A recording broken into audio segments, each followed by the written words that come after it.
PU को इतने सालों के बाद 8 साल की तेजस से मिलकर कुछ अजीब तो लगा था, मगर वो इसे अपने दिमाग का वहम समझ रही थी। उसे तो पता ही नहीं था कि तेजस कोई मामूली बच्चा नहीं था।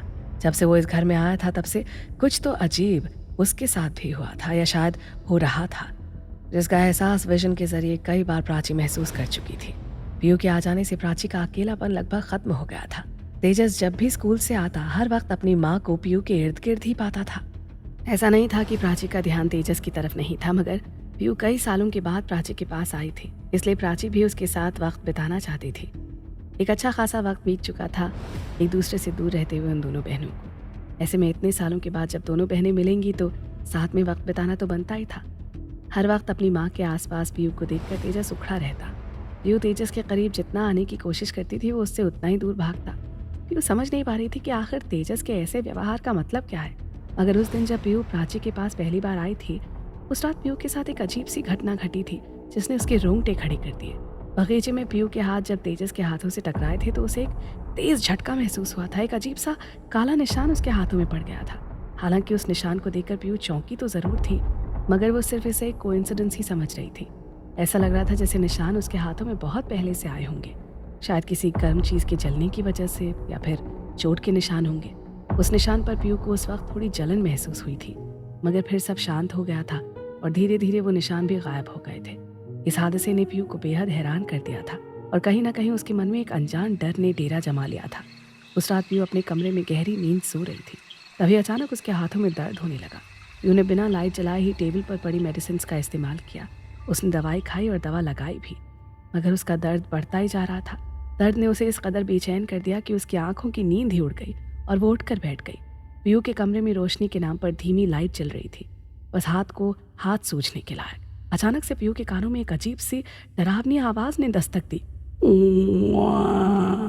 सन्नाटे भरी रात में उस आवाज ने पीयू को डर के साए तले एक अजीब ही डरावने पल के अंदर कैद कर दिया था। पीयू उस आवाज को अच्छी तरह सुन पा रही थी, मगर आवाज की दिशा तय नहीं कर पा रही थी। मगर पीयू को इस बात का एहसास था कि वो आवाज काफी करीब से आ रही है। उसके हाथों का दर्द भी बढ़ता जा रहा था और डर की वजह से वो अपने बगल में रखे टेबल लैंप को जला भी नहीं पा रही थी। आधी रात का वक्त था, ऐसे में वो किसी की नींद भी खराब नहीं करना चाह रही थी। ये कैसी आवाज है? ये अजीब सी घबराहट, अजीब सा डर क्यों पनप रहा है मेरे मन में? पीयू जिस डर को महसूस कर रही थी, उस डर को डरावना बनाने वाला मंजर उसके ठीक पीछे था। ये वही काला साया था जिसकी 2 लाल आंखें पीयू को खूंखार नजरों से देख रही थी। पीयू को भी एहसास हो रहा था कि कोई दरवाजे के पास खड़ा होकर उसे देख रहा है, और जैसे ही पीयू ने पलट कर देखा, दरवाजे पर कोई नहीं था। वो काला साया वहां से गायब हो चुका था जो थोड़ी देर पहले दरवाजे पर खड़ा होकर पीयू को देख रहा था। मगर वो आवाज आना अभी भी बंद नहीं हुई थी, और इस बार पीयू को ऐसा लगने लगा था कि वो आवाज काफी पास से आ रही थी। उस आवाज को पकड़ती हुई पीयू ने जब अपने हाथों की तरफ देखा तो उसकी चीख निकल गई। मगर हैरानी वाली बात थी कि उसकी चीख किसी को सुनाई नहीं पड़ी, यहाँ तक कि प्राची को भी नहीं। वो मंजर इतना डरावना था कि किसी के भी मुंह से चीख निकल सकती थी। पीयू के जिस हाथ में दर्द हो रहा था उस पर एक कंकाल के सिर की छवि उभर आई थी, और वो छवि डरावनी आवाजें निकाल रही थी, जिसे देखकर पीयू के होश उड़ गए। जब पीयू की चीख तेज हुई तो उस कंकाल का सिर पीयू के हाथ से बाहर निकलकर उसके चेहरे के सामने आ गया और डरावनी आवाजें निकालकर उसे डराने लगा। पीयू ही बर्दाश्त नहीं कर सकी और बेहोश हो गई। अगले दिन जब पीयू की आंखें खुली तो सब कुछ नॉर्मल था। न उसके हाथों पर कोई निशान था और ना ही कंकाल के सिर का कोई निशान नजर आ रहा था। पीयू खुद शॉक्ड हो गई थी कि कल रात उसने जो देखा वो सच था या सपना। जब उसकी आंखें सुबह खुली तो उसने खुद को जमीन पर पड़ा पाया। सबसे हैरानी की बात यह थी कि जिस हाथ की दर्द की वजह से उसे रात में नींद नहीं आ रही थी, वो दर्द भी गायब हो गया था। उसके हाथ इस तरह काम कर रहे थे मानो कभी हाथों में दर्द था ही नहीं। जिन मेडिसिन का बार बार इस्तेमाल करने के बावजूद भी उसे आराम नहीं आ रहा था। अचानक उस डरावने हादसे ने उसके हाथों का दर्द भी भगा दिया और आंखों में नींद भी ले आई थी। पीयू इस घटना से जितना डर गई थी वो चाहकर भी इसके बारे में किसी को कुछ बता नहीं सकती थी। पीयू को आए हुए लगभग 7 दिन बीत चुके थे और इन 7 दिनों में कुछ ना कुछ अजीब पीयू भी प्राची की तरह महसूस कर रही थी, मगर बार बार वो इसे अपने मन का वहम ही समझ रही थी। प्राची तो इस बात से अनजान थी कि पीयू का उस घर में आने का मकसद उसकी कॉलेज की छुट्टियां नहीं बल्कि उसकी हालत है। एक दिन शॉपिंग के लिए समर्थ पीयू को मॉल लेकर गया। उसी दौरान रास्ते में पीयू और समर्थ के बीच प्राची को लेकर बहुत सारी बातें हो रही थी। Thank you so much Piyu मेरी बात मानने के लिए। मैं तुम्हें बता नहीं सकता कि तुम्हारे यहाँ आ जाने से मैं कितना टेंशन फ्री हो गया हूँ। वरना प्राची अकेलेपन में हर रोज कुछ ना कुछ अजीब तरह से बिहेव करती थी, मगर जब से तुम आई हो काफी टेंशन फ्री रहने लगी है। और इन 7 दिनों में उसने मुझसे एक बार भी नहीं कहा कि उसके साथ कुछ अजीब हो रहा है। और देखो ना, मुझे पैरानॉर्मल इन्वेस्टिगेटर को बुलाने की नौबत भी नहीं आई। पीहू, जिसके चेहरे पर इस वक्त काफ़ी गंभीर भाव नजर आ रहे थे, उसने कहा, पता नहीं जीजू, दीदी तेजस को लेकर जो कोई भी विजन देखती हैं या महसूस करती हैं वो सच है या सिर्फ उनके दिमाग का वहम। मगर मुझे भी कुछ अजीब सा फील होता है, पता नहीं क्यों। मुझे ना तेजस में बहुत सारे बदलाव नजर आ रहे हैं। ऐसा लगता है जैसे तेजस वो तेजस है ही नहीं जैसे मैं जानती थी। और इस घर में मुझे भी ऐसा लगता है जैसे जैसे हर वक्त कोई हमें देख रहा हो। मैं जहाँ भी जाती हूँ कोई मेरा पीछा कर रहा हो। आई डोंट नो जीजू कि ये मेरे दिमाग का वहम है, लेकिन सच में मैं आपसे वही कह रही हूँ जो मैं फील करती हूँ। कहीं ऐसा तो नहीं कि दीदी भी जो देखती हैं वो भी सच हो। पीयू की बात सुनकर अचानक से समर्थ ने अपनी कार का ब्रेक लगा दिया और कहा, हो पीयू, कम से कम तुम तो अपनी दीदी की तरह बातें मत करो। तुम आज के जनरेशन की लड़की हो, ऐसी दकियानुसी बातों पर यकीन करती हो तुम। हाँ, मुझे लगता है प्राची की बातें सुन सुनकर तुम भी उसकी तरफ फील करने लगी हो। वैसे मैं आज तुम्हें जानबूझकर मॉल में लेकर आया क्योंकि आज इन्वेस्टिगेटर घर आने वाले हैं और मैं चाहता था कि प्राची घर पर अकेली हो और आज उसके मन का वहम हमेशा हमेशा के लिए खत्म हो जाएगा। पीयू के हाथों में उभरे निशान का क्या था राज? क्या प्राची का नया घर श्रापित है? आखिर कौन सी अनजान शक्तियां डरावने एहसास करवा रही हैं प्राची और पीयू को? उठेगा इन रहस्यों से पर्दा। तब तक अभी घर के किचन में काम कर रही थी कि तभी उसके मेन दरवाजे से खटखटाने की आवाजें आने लगी। एक बार फिर से प्राची ऊपर से नीचे तक सहम गई और उसकी नजरें किचन से सीधे घर के मेन दरवाजे पर टिकी हुई थी। जब से वो इस घर में आई थी तब से उसके साथ कोई ना कोई अजीब हादसा हो रहा था। उसके बाद हर आहट प्राची को आने वाले खतरे का ही एहसास करवाती थी। इस वक्त घर पर प्राची अकेली थी। समर्थ पीयू को लेकर मॉल निकल गया था और तेजस अपने स्कूल गया हुआ था। ऐसे में प्राची का घबराना और भी ज्यादा बढ़ गया। उस घर में होने वाले हादसों ने प्राची को इस कदर डरा दिया था कि किसी भी चीज की आहट सुनकर प्राची डर जाती थी। उसके माथे पर पसीना टपक रहा था और वो अपने दुपट्टे से माथे से टपक रहे पसीने को पोंछ रही थी। धीरे धीरे वो मेन दरवाजे के पास पहुंची मगर उसने दरवाजा नहीं खोला।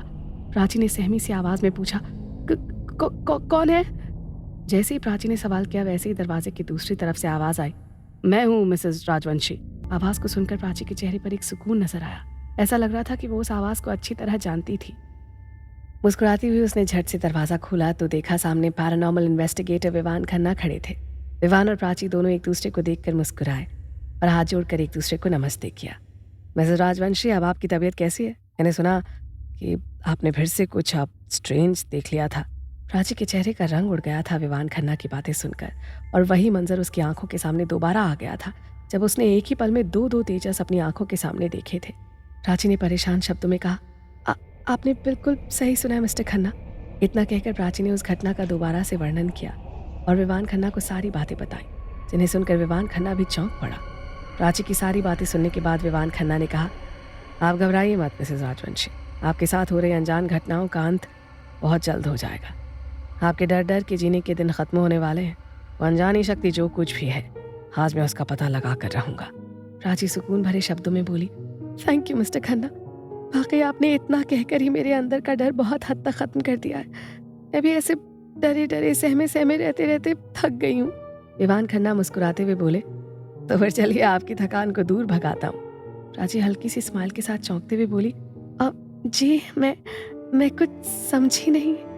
विवान खन्ना ने हंसते हुए कहा, सॉरी मिसेस राजवंशी, हो गया ना, बचपन की आदत है मेरी। जब कोई सीरियस मैटर होता है तो मैं यूं ही बात को हंसी में उड़ा देता हूँ ताकि स्ट्रेस कम बना रहे। एक्चुअली मैंने सुना है कि आप कॉफ़ी बहुत अच्छी बनाती हैं। अगर आपके हाथों की गर्मा गर्म कॉफ़ी मिल जाती तो सच में थकान दूर हो जाएगी और उसके बाद फिर हम अच्छे से अपने काम पर फोकस कर पाएंगे। प्राची ने मुस्कुराते हुए कहा, लगता है समर्थ ने आपको बहुत कुछ बताया मेरे बारे में। आप बैठिए, मैं अभी लेकर आती हूँ। प्राची इतना कहकर किचन में कॉफ़ी बनाने चली गई और विवान खन्ना अभी हॉल में ही सोफे पर बैठा हुआ था। उसे तो इस बात का एहसास भी नहीं था कि किसी की खुराफाती नजरें उसे गुस्से से देख रही थी। सोफे पर जहाँ विवान खन्ना बैठा था ठीक उसके ऊपर एक पंखा लगा हुआ था जिससे चर्र चर्र की आवाज़ आ रही थी। विवान खन्ना के सामने शीशे का टेबल रखा था जिस पर पंखे की छवि साफ नज़र आ रही थी।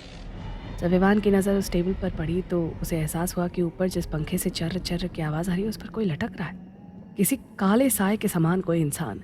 पंखे से चर्र की आवाज़ बेहद डरावनी निकल रही थी। एक पल के लिए विवान खन्ना भी डर गया। उसने जब नज़रें उठाकर पंखे की तरफ देखा तो कोई नहीं था वहाँ। जब उसकी नज़र दोबारा से टेबल पर पड़ी तब भी पंखे की छवि में कोई लटका हुआ इंसान नज़र नहीं आ रहा था। विवान खन्ना मनी मन बोला, अरे मुझे ऐसा क्यों लगा कि पंखे पर कोई लटक रहा था। अपने ध्यान को पंखे की तरफ से हटाते हुए विवान खन्ना सामने टेबल पर पड़ी मैगजीन को उठाकर पढ़ने लगा। एक बार फिर से उसे पंखे की आवाज़ चर्र चर्र के रूप में सुनाई पड़ी, मगर इस बार आवाज़ काफ़ी तेज़ आ रही थी। ऐसा लग रहा था जैसे पंखा अपनी जगह से हिलने वाला हो, कोई खींचकर उस पंखे को घर की छत से अलग करना चाह रहा हो। आवाज़ लगातार तेज़ बढ़ रही थी और इस बार विवान खन्ना रियल में डर गया था। वो काला साया पंखे पर ही लटक रहा था, मगर जैसे ही विवान खन्ना की नज़र पंखे की तरफ जाती, काला साया वहाँ से गायब हो जाता। इस दृश्य ने विवान को अंदर तक हिला दिया था। उसकी नज़रों के सामने पंखे के आसपास की मिट्टी अपने आप टूटकर ज़मीन पर बिखरने लगी थी। ऐसा लग रहा था जैसे पंखा अपने आप छत की परत को तोड़कर नीचे गिरने वाला हो। विवान खन्ना समझ गया था कि वो पंखा उसके ऊपर ही गिरने वाला है और वो सोफे से उठकर दूसरी तरफ जाना चाह रहा था, मगर न जाने क्यों बर्फ की सिल्ली के समान वो सोफे पर जम गया। घबराहट भरे स्वर में बोला, ये मेरे पैर हाथ बर्फ की तरह क्यों जम गए? मैं अपनी जगह से हिल क्यों नहीं पा रहा हूँ? विवान बहुत कोशिश कर रहा था सोफे से हिलने की, मगर हर बार उसे नाकामी ही हासिल हो रही थी। और वही हुआ जिसका डर था। पंखा छत की दीवार को तोड़ चुका था। विवान की आंखों के सामने वो पंखा बड़ी तेजी से घर की छत से उखड़ता हुआ उसकी तरफ तेजी से बढ़ रहा था। विवान छटपटा रहा था, मगर उसके हाथ पैर काम नहीं कर रहे थे। वो पंखा विवान के चेहरे के बेहद करीब आ गया और डरा हुआ विवान अपनी आंखें बंद करके जोर से चीख पड़ा, नहीं। उसकी चीख सुनकर प्राची भागती हुई हॉल में आई और पूछा कि क्या हुआ मिस्टर खन्ना, आप इस तरह से चीखे क्यों? प्राची को सामने देख विवान खन्ना सोफे से उठ खड़ा हो गया। उसने जब अपने आप को देखा तो चौंक पड़ा, और उसका चौंकना वाजिब भी था। जो थोड़ी देर पहले बर्फ की तरह सोफे पर जमा हुआ बैठा था, वो अचानक ही अपने पैरों पर खड़ा हो गया। इससे पहले कि वो प्राची के सवालों का जवाब दे पाता, उसने अपनी नज़रें दोबारा से ऊपर पंखे की तरफ दौड़ाई, और जो नज़ारा इस वक्त उसकी आंखों के सामने था वो उसे बहुत हैरान कर रहा था। पंखा बिल्कुल सही सलामत था। उसके आसपास छत पर किसी भी तरह की मिट्टी के उखड़ने के निशान या दरारें नजर नहीं आई थी। ये बेहद हैरान करने वाला नज़ारा था विवान के लिए। मनी मन विवान बोला, ये क्या था? खुली आंखों से सपने देख रहा था या फिर जो कुछ भी मैंने महसूस किया वो सच था? अरे सपना ही होगा शायद। मिसेस राजवंशी का केस हैंडल करते करते मैं कुछ ज़्यादा इन बातों में इन्वॉल्व हो गया हूँ। प्राची ने दोबारा सवाल दोहराते हुए पूछा, बोलिए ना मिस्टर खन्ना, आप आखिर अचानक चीखे क्यों? दोबारा प्राची की आवाज़ सुनकर मिस्टर खन्ना अपने ख्यालों से बाहर आए और बनावटी मुस्कान बिखेरते हुए प्राची की तरफ देखकर कहा, अरे कुछ नहीं मिसेस राजवंशी, एक्चुअली मुझे लगा मेरे पैरों के पास कुछ है, और वाकई कुछ था, एक बड़ा सा चूहा। लगता है आपके घर में चूहे बहुत बढ़ गए हैं। नहीं मिस्टर खन्ना, आपको भ्रम हुआ है। इनफैक्ट जब से हम यहाँ आए तब से मैंने नोटिस किया है कि यहाँ कोई चूहा नहीं है। अरे चूहा क्या, दीवारों पर रेंगने वाली छिपकली भी आपको नज़र नहीं आएगी, वो भी बिना दवाइयों के छिड़काव के। ऐसा लगता है कि इस घर में चूहे, बिल्ली और घर में नज़र आने वाले छोटे मोटे जानवरों की कमी हो गई है।